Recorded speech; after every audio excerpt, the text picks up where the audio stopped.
some of us, but that is very important for the future of the internet. So I failed to introduce myself earlier. So I am David Bakala. I am Regional Vice President for Africa for Internet Society. And I am from Ethiopia, and I'm very happy to be here. Professor Ni might be, was the third person in the panel, but unfortunately, I think he's caught up at the ministerial meeting that is happening in parallel. So Henriette and I will start, and then I think if he manages to get out, he can still continue. Okay. Can I start? I want to ask the participants, who thinks that the internet is fragmented? Anyone who thinks the internet as we know it today is fragmented?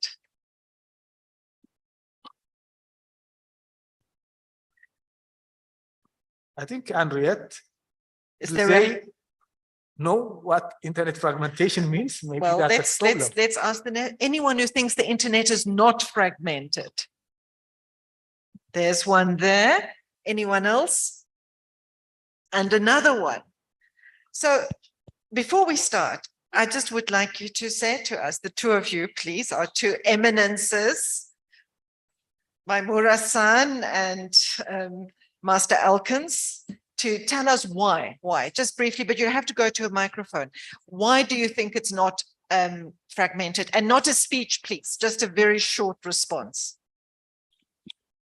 Thank you, Henriette. My name is Akinori Maimura from JPNIC, Japan. Yes, the reason I would say that the internet is not fragmented is we at the technical community, including the regional internet registries and ICANN, are trying, and the purpose of them is to distribute the unique identifier to the everyone on the globe to maintain its uniqueness.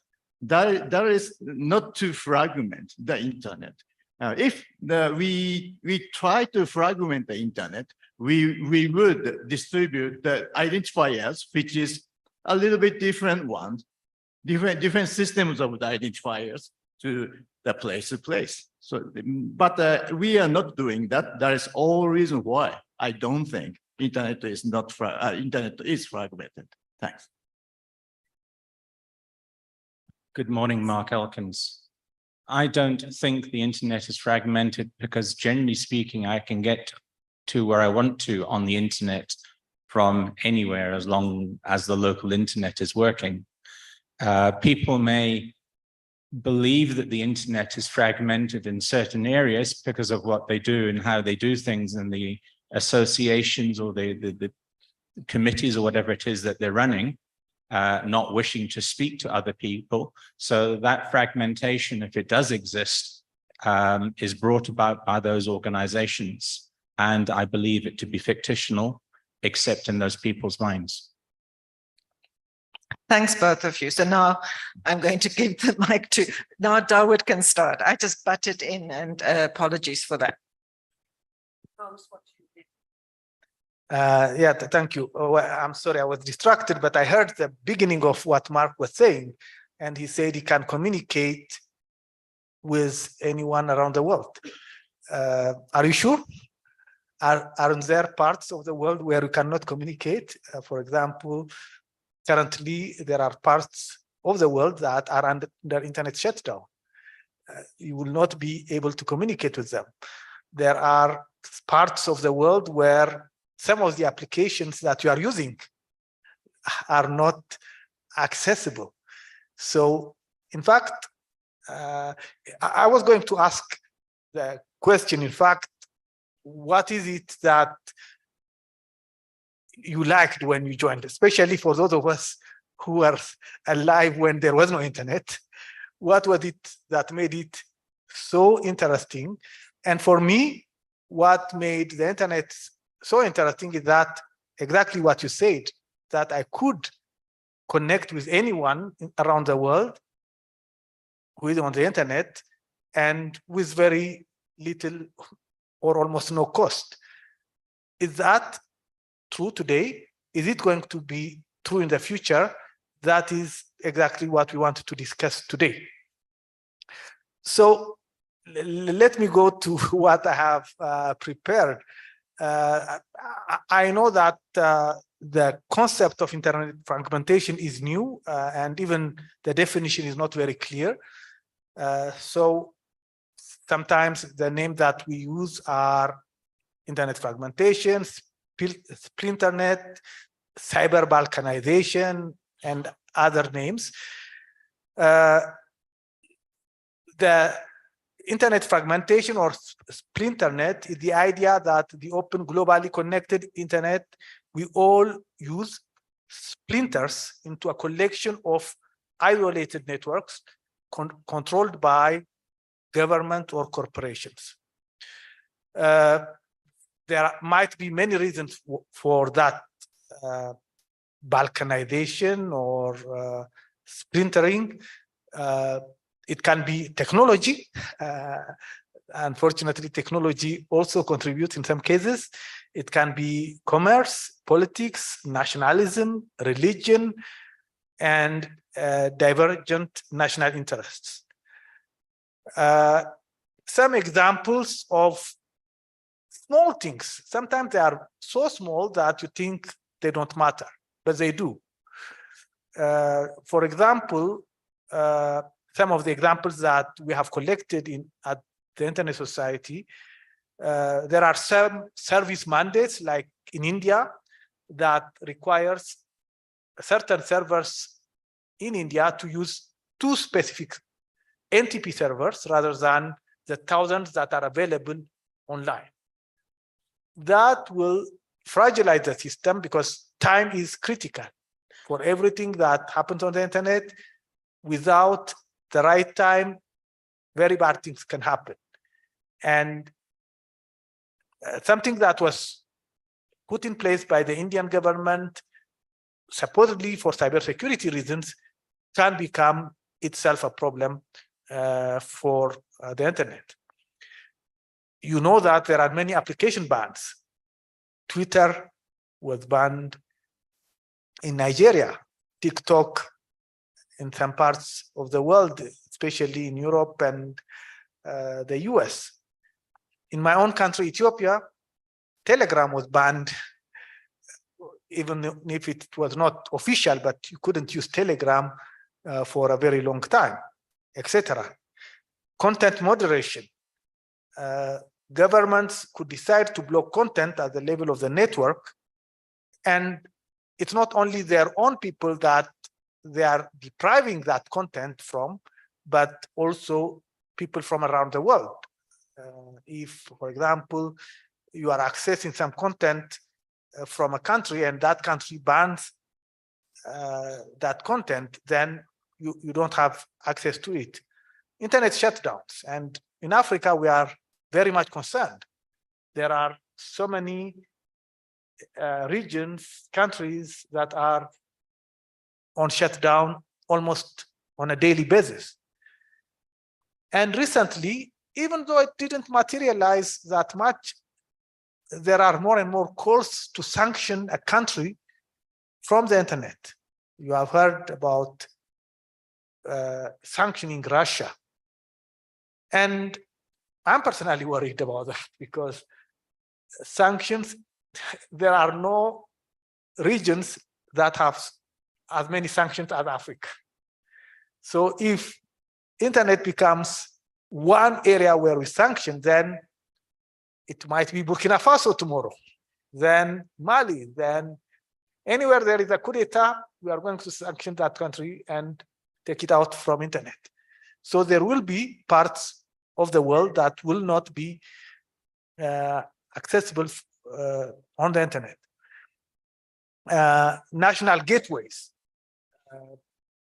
Well, you have heard about Mauritius, but that's not the only country. Many countries have talked about national gateways with the intent to secure the country, but at the same time blocking content.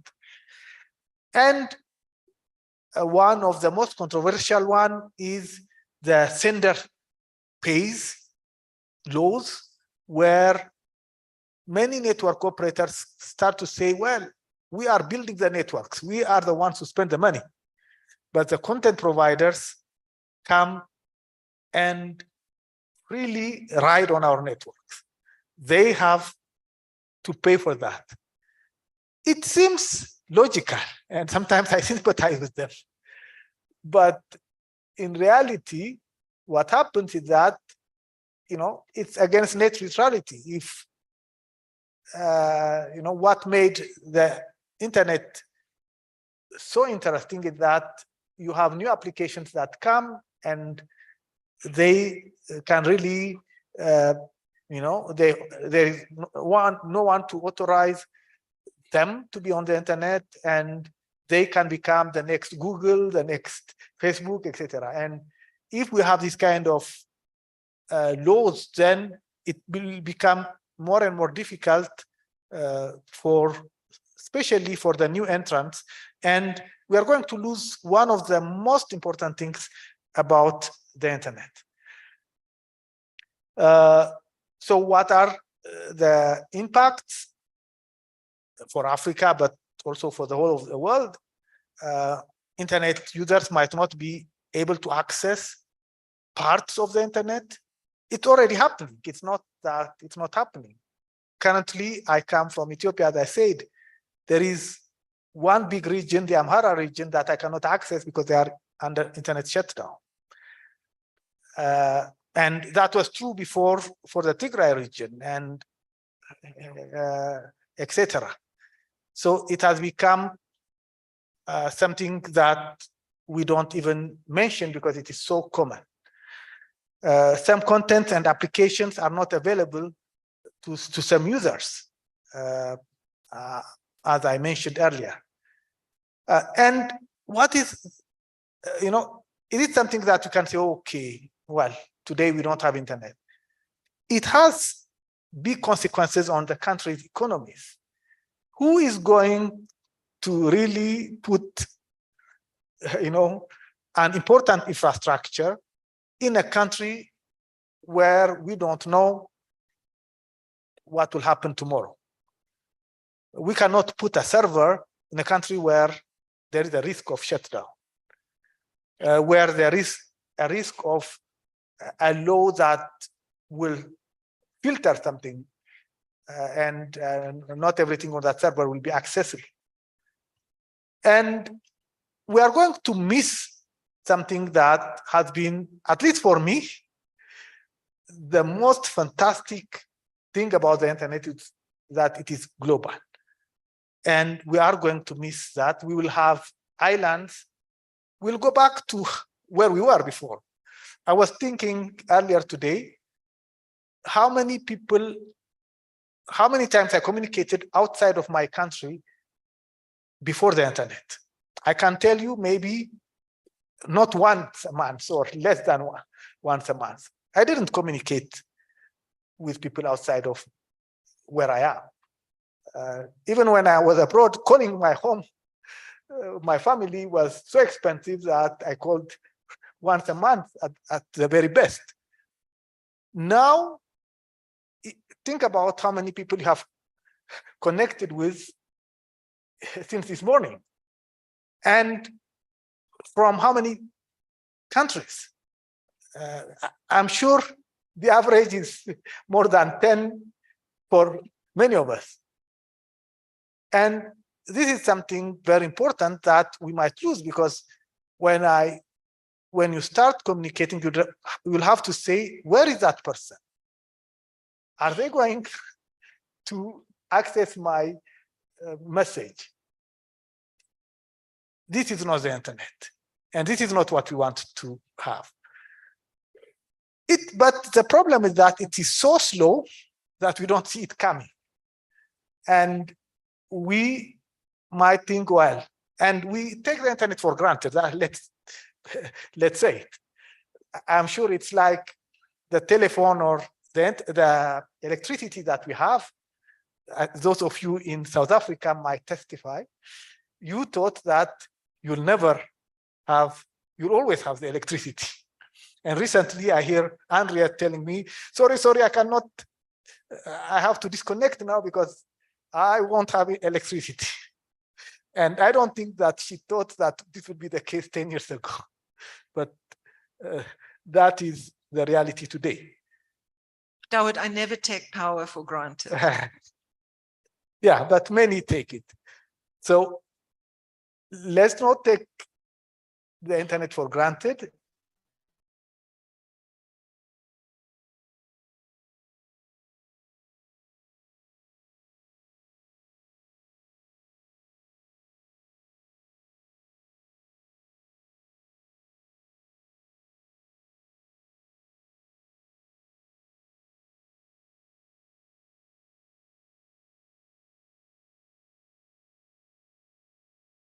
Had a very clear introductory remark of the panels. So, but before we continue, I would like you to welcome, I can just introduce him as we call him the father of the internet in Africa, Professor Nick Weno. Round of applause for him. And what I will add is Professor Nick is also an inductee of the Internet Hall of Fame, class of 2012. So a round of applause again for him for that. So Dawood have introduced the topic already, but maybe, and thank you, Henriette, for introducing yourself already. Henriette is a trailblazer. What I know Henriette for is for all her work in developing capacity of young people in the area of internet governance in Africa. And the first time I met Henriette, I believe, was at the Africa School of Internet Governance. So thank you again, Henriette, for joining the panel. So maybe as Dawood tried to give a definition of fragmentation already, but we know there are many definitions. So maybe before we move to the next question, maybe I'll just give a few minutes to Henriette and then Professor Ni to give your own perspective of definition of what is fragmentation. Thanks, Victor.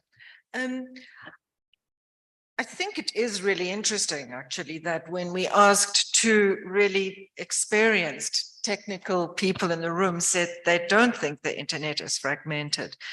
And generally what we have at the moment is still, I think, a very strong conviction within the technical community that the internet is still interoperable and interconnected as a distributed network of networks, as you've said. But from policy people, we actually hear something very different, which is more concerned about the internet being fragmented. You have the United States Declaration on the Future of the Internet, that starts with that. You had initially the United Nations Global Digital Compact having internet fragmentation as one of the challenges that it tried to address. So there's this tension, in a sense, between what the policy people are saying and what the technical people are saying. To some extent, this whole debate started with the new IP proposals. Who is aware of the Huawei Chinese new IP proposals? So it might be interesting actually mentioning that, because a few years ago, there was a proposal for a new internet protocol, and it was seen to be driven by both political and commercial interests.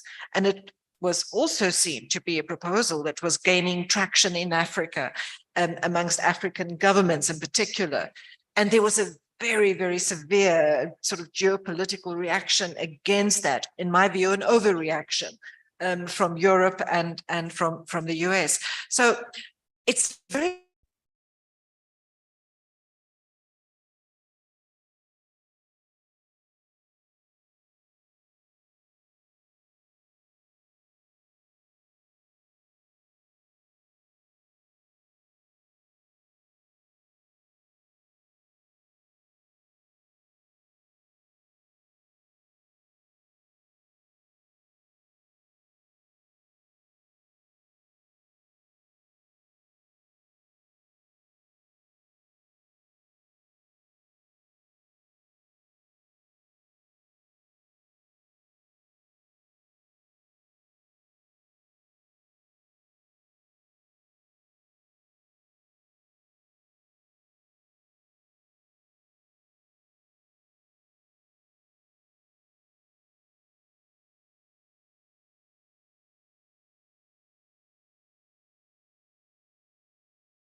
different aspects. They're also at national level, you can look at fragmentation of governance. Then there's fragmentation of the internet's technical layer. And I think there is general agreement that it's very robust. And I think it's one of the most amazing things about the internet, that it is robust, and that in spite of the best efforts of many people, it actually continues to be unfragmented. But I think the challenge, and then I'll leave it at here and give to Nii and to you. I think what we need to assume, and I think this is very important for the technical community, or not assume, don't assume that because this technical layer is so robust now and is still able to maintain an interconnected internet, that it always will be like that. You just need to look back in history at the impact between the relationship between politics and technology, and how that can actually impact it. And I think, Dawood mentioned sanctions, for example. So maybe sanctions will only affect user experience fragmentation, but who knows that there aren't technical developments that are happening, maybe even without our knowledge, that could ultimately create some fragmentation at the technical layer. And even if it doesn't create fragmentation at the technical layer, what is the impact of fragmentation at the governance layer in the long run? So I do think that even if we feel confident that technically the internet is not yet fragmented, I don't think we should take the fragmentation at these other levels lightly. And why it's so important for technical people to be in those conversations is because I think that they are the ones that really understand what keeps that technical layer unfragmented. And if they're not participating in these other debates, policy that impacts on shutdowns, on censorship, on extranets, or on Great Walls of China and Russia, where you have a whole country that has its own version of an internet. If they're not engaged in those conversations, I think they are themselves putting the interconnectedness at the technical layer at risk in the long run. So I'll leave it at that, Victor, and let's hear what Nii has to say. Thank you very much, Henriette. So without further ado, over to you, Professor Nii. Actually, I'm scared of the subject. The subject is too heavy. But I hold a foreign perspective. The internet is to solve the fragmentation problem, because it's supposed to be network of networks. So by definition, at a technical level, we admitted that we are fragmented, in that we each must have a certain domain that we set policy for, that we control, and so on. So that's the starting point. We know and we expect that there will be differences. And so then we defined a method of behaving uniformly across. And that is what we call the internet. Okay.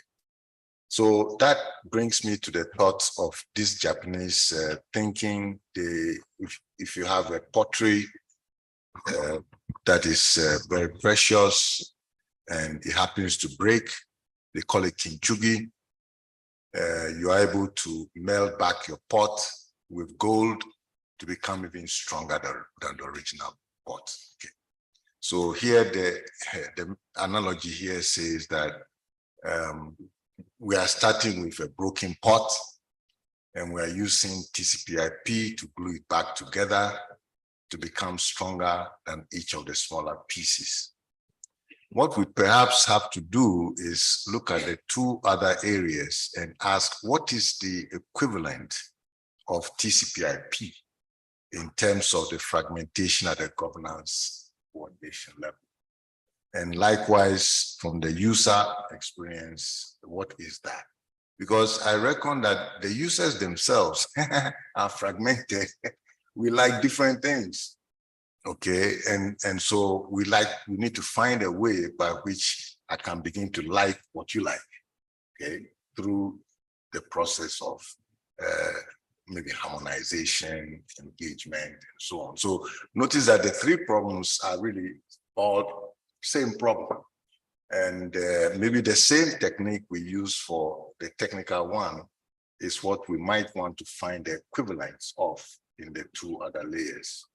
Now, it's very difficult, of course, to convince policymakers that their policies are immediately global. They want to think that their policies are within their realm. But when you have a global tool, your policy cannot remain local. Okay, so it means that when you are making your local policy, you have to be cognizant of the environment so that certain basic principles will adhere across. But just to add something that both David and Henriette pointed out, the commercial fragmentation is significant because the consolidation is extreme. And in fact, most of the users' experience is based on those. So already what is being offered tends to fragment when we started by uniting to have a common global thing. So it makes it very difficult to get a good handle on it. But I think the approach is perhaps more engagement and more sharing across, for instance, the governance level. So the work you folks are doing at the IGF is a way of harmonizing. Yes, there will be the threats at the technical level of new standards, but one would say, let them bring it on, because if it's going to be global, it will be scrutinized globally. And if it really has the winning solution, we will gravitate towards it. If it doesn't have, we will not use it. So we should rely on the strengths of the internet to an extent to defend the internet. Maybe that's the way. Let me stop here. Yeah. Thank you very much. And thank you very much, Professor Nee. I don't want to be interjecting regularly in your conversation. I would like you to have a conversation, but I also want the conversation between yourself and our participant here. Maybe if someone have a comment or question or perspective, you can also share, or maybe David want to add something. Yeah, I think it's not bad if we take some questions before we continue. Questions or comments?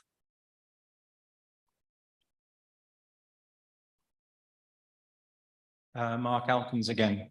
So what is very, very clear is the internet is not fragmented, but people are. It's people's problem, not internet problem. But that depends how you understand the internet. What is the internet without people? I can remember. And when we started using the internet was sometimes referred as the evil, like internet steal something, internet bring the naughty contents to the children. But it is not the internet, but the people. Then everyone is not necessarily friends with, right? Someone I have someone I hate, someone hate me, someone I'm really a good friend with. That's people. Country to country, some countries are quite a conflict with another country. That's not the internet, but countries are conflicting with each other. So now, in that way, the conflict and the fragmentation are okay. Another one is that 30 years ago, when I got access to the internet, there are the application, it's very limited, like email, net news, what else? World Wide Web, great thing. And they are all okay, but now it is not the entire shape of internet, but we definitely rely on the commercial operators' services.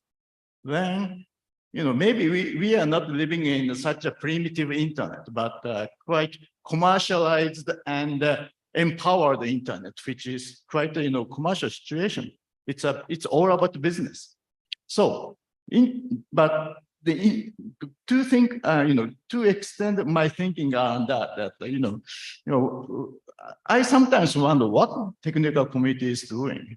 Like we are doing something like making a land. Then even there are war, even there are conflict. We are the land. Just we need to observe it then as it is. So that's something I may be wrong, but that's I sometimes that sentiment that which I sometimes came across. So my point is, technically the technical infrastructure of the internet might be not fragmented, but the realities, socialities, humanities are sometimes fragmented. That's my point. Thanks.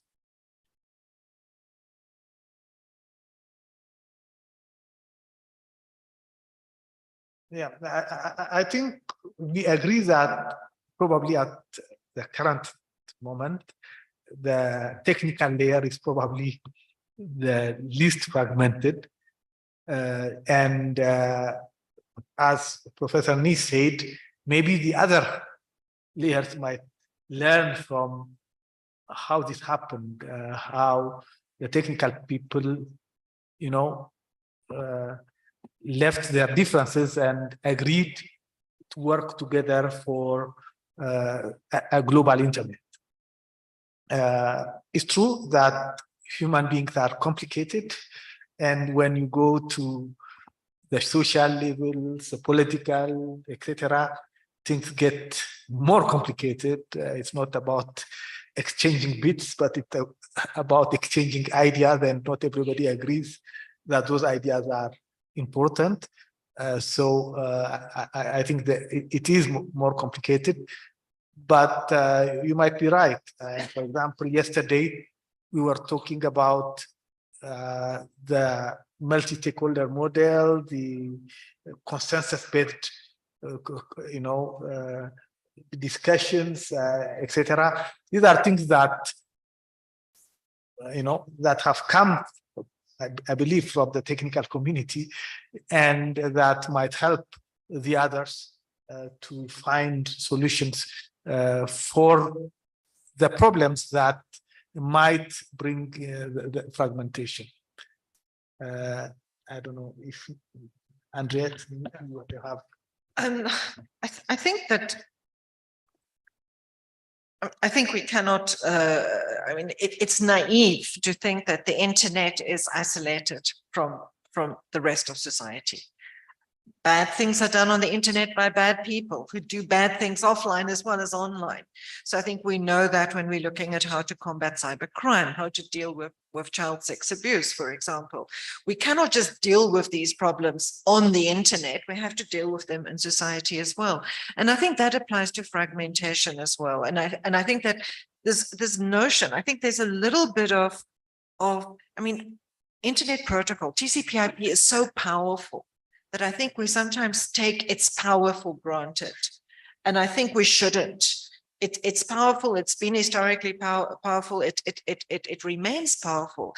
But if we can have the degree of fragmentation at the user experience level and at the policy and governance level on top of this interconnected internet that we have today, how can we actually assume that we are not going to have an internet? Firstly, how can we assume that technical fragmentation might not actually happen? And secondly, does it really matter if we don't have technical fragmentation when we have fragmentation at so many other levels? So I do think we need to take it quite seriously. And I think it's the task of the technical community and of the policy community. An example would be something like in Europe, there is now a regulation on interoperability between instant messaging systems. As a result of this regulation, there's now at the IETF, the Internet Engineering Task Force, a working group that's working on interoperability between different messaging platforms, Signal and WhatsApp and whatever. Now, this is an example, I think, this is not TCP/IP, but it is part of technical interoperability, not at the TCP/IP layer, but at the layer of how people use the internet. So I think that it's essentially, I think having our goal always has been and continues to be and should continue to be an unfragmented internet. But I think we cannot take it for granted. I don't think any of us can, not the policy people, not the human rights people, not the technical people, not the anti-trust, people. So as Nee said, there's consolidation in internet marketplaces. That also creates a form of fragmentation in a sense, because this idea that the internet facilitates open innovation for anyone everywhere and just simply doesn't apply or doesn't apply as easily. So yeah, I think that's what my response would be. Yes, let's continue to protect this core of technical interoperability, but let's not take its robustness for granted. It is very robust, but don't take it for granted, and don't assume that it's not necessary to address fragmentation at the other layers. I think I want to support the two views here. The technical community might have anticipated this kind of fragmentation. And that is why right at the very beginning, they offered a certain method that we commonly refer to as the multi-stakeholder approach. And it got injected into the WSIS and IGF, etc., for a purpose. Am I okay now? Okay. Yeah, all I wanted to suggest was that part of this challenge might have been anticipated. And so the technique that had been successful in helping the technical level become more interoperable or seamlessly one, that technique was also imported, let's say, into the governance level at the time when public policy became interested in the internet because of its impact on society. Okay. So maybe our challenge is how to deepen this MS in other policy domains. Maybe those which are not necessarily related to internet, as if you want to come up with a policy on a school system, you might consider applying this multi-stakeholder approach to get more people engaged, and then also use a similar methodology of dealing with issues as opposed to what people prefer. As the stumbling block to many of these things have to do with concerns. And so if we are able to apply the same approach in the policy or the governance area, and also in the social area, it might help reduce some of these tensions. But I do agree that we should not take the internet for granted. It's fragile and it can be abused. We are well aware of that. So cybersecurity folks try to practice the same methods. Government officials, policymakers try to apply the same method, because it sort of weeds out the chaff, so to speak. It allows everybody to be heard, and all of us can see what is preferred, and then makes it easier then for the authoritative top-down people to select based on the options that they have been provided. So I tend to think that we may be in the right direction, but we may not be adopting the methods as rapidly as we can to help address the other two layers, the user layer as well as the policy layer. So it's something we should drive home more. Yeah. Thank you very much to all of you. I don't know if anyone else have a burning comment or question. I know I'm standing between the coffee break and you, but I know we started a little bit late. But before we close, maybe I was just letting our dear panelists having a conversation. If you may have any other takeaway that the participant here or call to action or any last comment that you would like to add before we close the session? Well, I will just like to say, first of all, thank you to my co-panelists for this conversation. So we are still trying to think of a potential, a highly potential challenge that will be facing in the future. And I believe the discussion should, get wider. More and more people should discuss about it. As I said, for example, the lack of electricity today is really a big problem for some of the countries, not only South Africa. I think most of Africa has a problem. And it's not when the problem happens that we can deal with it. Things have to be done well before. So I think it might not be a very interesting subject because it is not something that we see easily, but it is something that is important because we all like to have the internet that we have today, and we want, to benefit from this internet in the future, and the next generation also has an internet that we have all enjoyed. So let's continue the discussion. Thank you.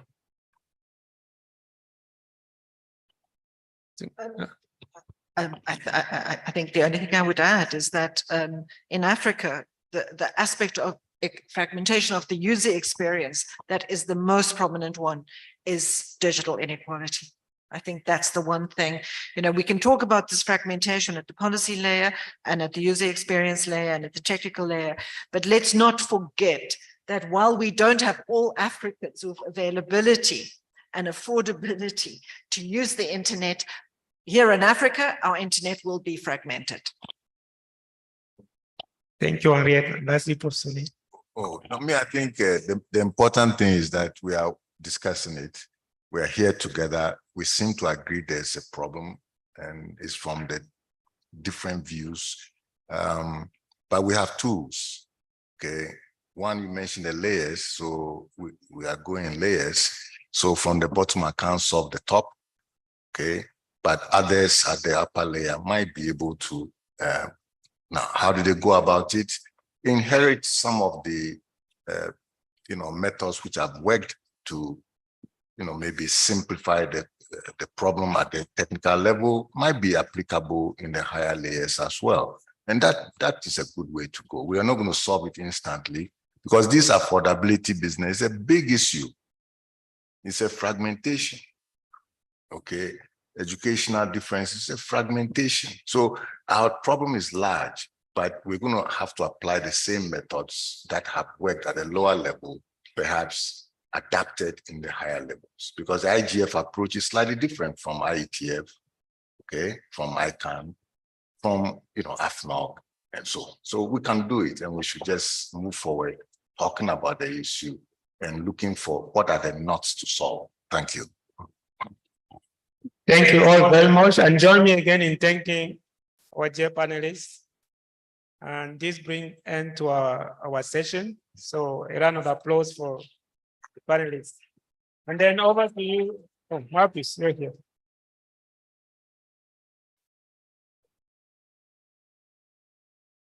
Thank you. Let's give them another resounding applause. The fragmentation issue is huge. I will eat it one bit at a time. Thank you. One of our delegates has misplaced a mobile phone, an Apple phone. Whoever found it